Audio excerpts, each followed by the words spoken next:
Dead. कहानी की शुरुआत में हमें पता चलता है कि पूरी दुनिया में हर जगह ज़ॉम्बी वायरस ने अटैक कर दिया है और जो कुछ भी लोग बचे हैं वो ज़ॉम्बीज को या तो मार रहे हैं या उनसे बचकर भाग रहे हैं। इसी बीच हम एक सोल्जर कैप्टन सार्ज को देखते हैं जो कि अपने सोल्जर्स की मौतों से काफी गुस्से में था क्योंकि उसके सीनियर के कहने पर ही वो लोग एक एरिया में जाकर इन्फेक्टेड हो गए। तभी सार्ज के सामने पड़ी एक सोल्जर की लाश ज़ॉम्बी बनकर उठ जाती है, जिसे देखकर वो अपने सीनियर को बुलाता है और कहता है कि वो उसे शूट करे, लेकिन उसका सीनियर उसे मार नहीं पाता, जिसके बाद सार्ज खुद ही उसे शूट करके मार देता है। अब अचानक वहाँ एक इन्फेक्टेड सोल्जर आ जाता है और उस सीनियर के चेहरे को खाकर उसे इन्फेक्टेड कर देता है। इसके बाद में सार्ज सीनियर के साथ साथ उस इन्फेक्टेड सोल्जर को भी मार देता है। खैर सीन यहाँ से चेंज होता है और हम प्लम आइलैंड में बड़े से गांव को देखते हैं जिसमें पैट्रिक नाम का आदमी अपने लोगों के साथ मिलकर यहाँ के ज़ॉम्बीज को मार रहा था। उसका मानना था कि इन ज़ॉम्बीज को मारकर ही खत्म किया जा सकता है, लेकिन इस समय उसकी बेटी जेनेट उसे ऐसा करने से मना करती है, लेकिन वो उसकी बात नहीं सुनता और कहता है कि वो जो कर रहा है वही ठीक है। अब पैट्रिक को खबर मिलती है कि उसके एरिया में 2 बच्चे इन्फेक्टेड हैं और उन्हें उनके पेरेंट्स ने घर में ही रख रखा है। इसके बाद वो अपने आदमियों को लेकर मैथ्यू के घर पर आ जाता है। यहाँ वो उससे पूछने लगता है कि उनके बच्चे कहाँ हैं। इस पर वो कहता है कि वो अपने कमरे में सो रहे हैं। अब मैथ्यू की वाइफ बेथ नहीं चाहती थी कि वो उसके बच्चों को मारे। वो एक गन लाती है और उन्हें ऐसे जाने को कहती है, लेकिन इसी बीच पैट्रिक के आदमी उसे शूट करके मार देते हैं। अब पैट्रिक मैथ्यू से कहता है कि वो खुद भी अपनी वाइफ को मार दे ताकि वो इन्फेक्टेड होकर एक ज़ॉम्बी ना बन जाए। अब मैथ्यू ना चाहते हुए भी बेथ को फिर से शूट कर देता है, क्योंकि अगर वो पैट्रिक को मारता तो उसके आदमी उसे भी मार देते। आगे पैट्रिक अपने लोगों के साथ बच्चों वाले कमरे में जाता है, जहां हम देखते हैं कि मैथ्यू ने अपने दोनों ज़ॉम्बी बने बच्चों को बेड से बांध रखा है। पैट्रिक उन्हें मारने की कोशिश करता है, लेकिन उन्हें मार नहीं पाता क्योंकि वो दोनों छोटे बच्चे ही थे। इसके बाद वो अपने आदमियों से उन्हें मारने को कहता है, लेकिन जेनेट उससे कहती है कि इसमें कोई भी उसकी मदद नहीं करेगा। अब पैट्रिक खुद ही उन्हें मारने लगता है। इसी बीच यहाँ सीमस नाम का बंदा अपने आदमियों को लेकर आ जाता है और पैट्रिक को रोक देता है। असल में इस आइलैंड पर 2 ग्रुप के लोग थे, एक पैट्रिक के और दूसरे सीमस के। खैर इस वक्त सीमस के आदमी ज्यादा थे, जिस वजह से वो उन सभी पर गन पॉइंट कर लेते हैं। अब सीमस उन्हें बताता है कि हम किसी को भी नहीं मार सकते। सीमस को यकीन होता है कि कभी ना कभी इस वायरस की दवाई बन जाएगी, जिससे इन्हें वापस से ठीक किया जा सकता है। इसी वजह से वो ज़ॉम्बीज को नहीं मारता।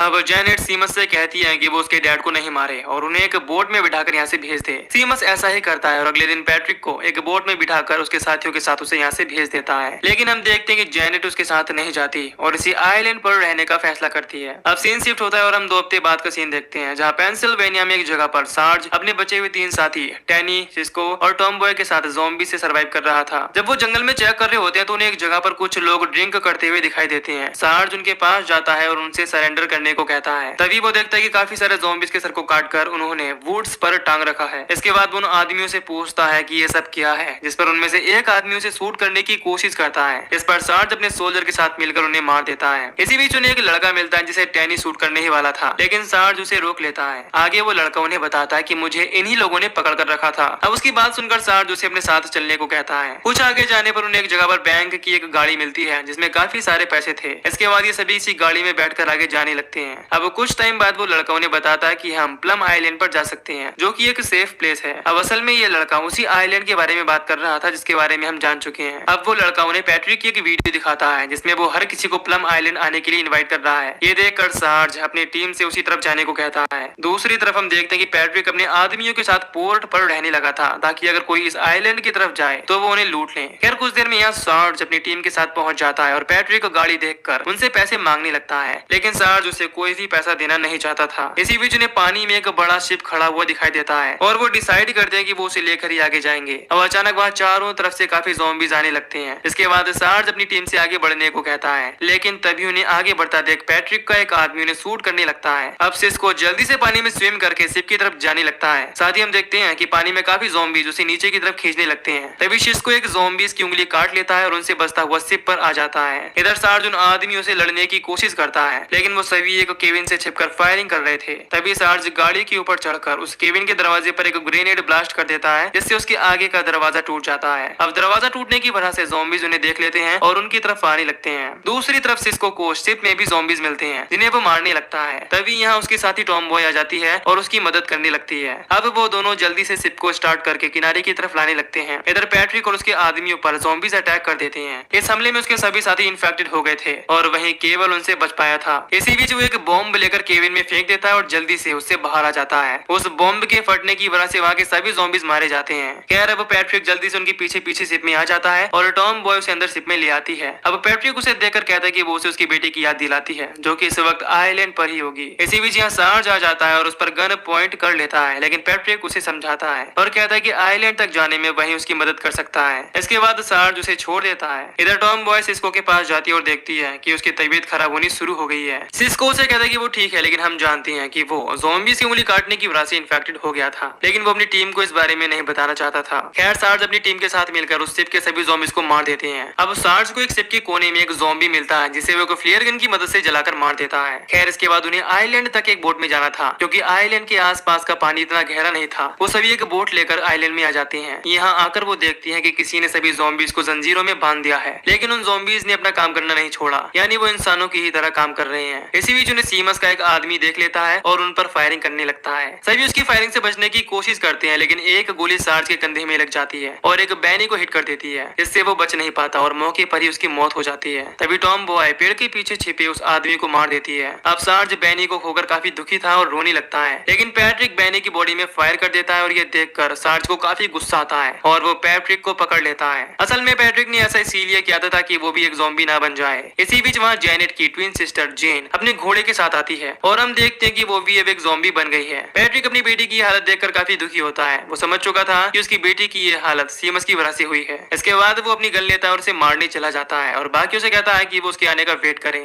दूसरी तरफ हम सीमस को देखते हैं जो कि अपने एक आदमी चक के पास जाता है जो कि इन्फेक्टेड हुए ज़ॉम्बीज़ को तबेले में बंद कर रहा था, लेकिन हम देखते हैं कि ज़ॉम्बीज़ एक जगह नहीं रुकते और हर चीज को खाने की कोशिश कर रहे हैं। इसके बाद दोनों मिलकर तबेले से बाहर निकलने वाले ज़ॉम्बीज़ को मार देते हैं। तबेले के बाहर उन्होंने एक ज़ॉम्बीज़ को एक पिग के साथ बांध रखा था, ये देखने के लिए कि ज़ॉम्बीज़ इंसानों के अलावा जानवरों को भी खा सकते हैं क्या, लेकिन वो ज़ॉम्बी पिग को नहीं खाता और सीमस के आदमियों की तरफ आने लगता है। इसके बाद सीमस खुद ही उस ज़ॉम्बी को शूट करके मार देता है। अब सीमस चक से कहता है कि वो जेन को पकड़ कर लाए ताकि वो उस पर भी एक्सपेरिमेंट कर सके। इसके बाद चक जेन को पकड़ने के लिए निकल जाता है। इधर सार्ज सभी को लेकर गांव के एक केबिन तक आ जाता है। यहाँ आकर टॉम बॉय देखती है कि सिस्को वहाँ से गायब है। इसके बाद वो उसे बाहर जाकर देखने लगती है। काफी आगे जाने पर उसे सिस्को मिल जाता है जो कि उनसे दूर जा रहा था। असल में उसका इन्फेक्शन बढ़ता ही जा रहा था, इस वजह से वो नहीं चाहता था कि वो भी एक ज़ॉम्बी बनकर अपनी टीम पर अटैक करे। टॉम बॉय उसे जाने से मना करती है, लेकिन उसकी तबीयत खराब होती ही जा रही थी। अब यहाँ सिस्को खुद को शूट करने लगता है, लेकिन टॉम बॉय उसे ऐसा करने से मना करती है और कहती है कि अगर तुमने खुद को मार लिया तो तुम्हारी सोल हेवन नहीं जा सकती। इसके बाद मजबूरी में आकर टॉम बॉय को ही उसे शूट करना पड़ता है, लेकिन इसी बीच यहाँ चक उसे आकर पकड़ लेता है और अपने साथ ले जाता है। इधर केबिन में गोली लगने की वजह से सार्ज की भी तबीयत खराब होने लगती है और वो बेहोश हो जाता है। अब वो लड़का उसके अंदर से गोली निकालने का सोचता है, लेकिन इस वक्त उनके पास पानी नहीं था। इसके बाद वो लड़का एक बाल्टी लेकर पास वाले तालाब से पानी लेने चला जाता है। इधर पैट्रिक अपने पुराने आदमियों को इकट्ठा करता है ताकि वो उनके साथ मिलकर सीमस पर अटैक कर सके। तभी उसे चक आता दिखता है जो कि टॉम बॉय को सीमस के पास ले जा रहा था। इसे देखकर वो सभी छिप जाते हैं। पैट्रिक डिसाइड करता है कि वो अब सीमस को नहीं छोड़ेगा। खैर अब हम देखते हैं कि सीमस टॉम बॉय को अपने साथ टेबल पर बैठाकर खाना खिला रहा है। साथ ही अब सीमस को पता लग गया था कि उसके साथ और कौन कौन है। इसी बीच टॉम बॉय देखती है कि सीमस के घर में एक ज़ॉम्बी काम कर रही है और वो कोई और नहीं बल्कि सीमस की वाइफ ही है। दूसरी तरफ चक एक जगह आकर जेन को पकड़ लेता है और उसे भी सीमस के पास ले जाने लगता है। इधर केबिन में हम जेनेट को देखते हैं जो कि सार्ज का बैंडेज कर रही है। इसके बाद जेनेट उन्हें अपने डैड के बारे में बताती है कि वो एक झूठे इंसान है, वो यहाँ केवल सीमस को मारने आए हैं ताकि वो फिर से इस आइलैंड पर अपनी हुकूमत कर सके। इसी बीच यहाँ पैट्रिक भी आ जाता है और वो सार्ज को बता देता है कि उसके साथ ही टॉम बॉय सीमस के पास है, जिसे उन्हें लेने जाना है। इसके बाद सार्ज उस लड़के को साथ लेकर उसके पीछे पीछे जाने लगता है। अब रास्ते में जाते वक्त जेनेट फिर से अपने डैड को रोकने की कोशिश करती है, लेकिन पैट्रिक किसी की नहीं सुनता और उससे घर जाने को कहता है। अब कुछ आगे जाने पर उन्हें एक जगह पर टॉम बॉय बंधी हुई मिलती है और सीमस ने उसके आसपास ज़ॉम्बी लगा रखे थे। वो पैट्रिक और उसके साथी उसे सरेंडर करने को कहता है और टॉम बॉय की वजह से उन्हें अपनी गन्स नीचे डालनी पड़ती हैं। इसी बीच सार्ज उस लड़के को उन पैसों वाले बॉक्स की चाबी देकर वहाँ से भेज देता है और कहता है कि वो यहाँ से उन पैसों को लेकर चला जाए। अब सीमस उन्हें बंदी बना लेता है और उन्हें अपना प्लान बताता है कि वो बार बार ज़ॉम्बीज़ पर एक्सपेरिमेंट कर रहा है ताकि वो ज़ॉम्बीज़ इंसानों को छोड़कर जानवरों को खा सकें, जिससे ज़ॉम्बीज़ भी इंसानों के साथ मिलकर रह सकें। इस बार उसने जेन को उसके घोड़े के साथ बंद कर दिया था ताकि वो ज्यादा भूखी होने की वजह से उसे खा ले। ये सब देखकर पैट्रिक को काफी गुस्सा आता है, लेकिन वो कुछ नहीं कर पाता। अब कुछ देर में यहाँ जेनेट और वो लड़का उन सभी की गन्स लेकर यहाँ आ जाते हैं और जेनेट सबसे कहती है कि अब सबके पास गन्स हैं तो अब वो सब लड़ सकते हैं। इसी बीच वो देखती है कि जेन उससे कुछ कहना चाहती है।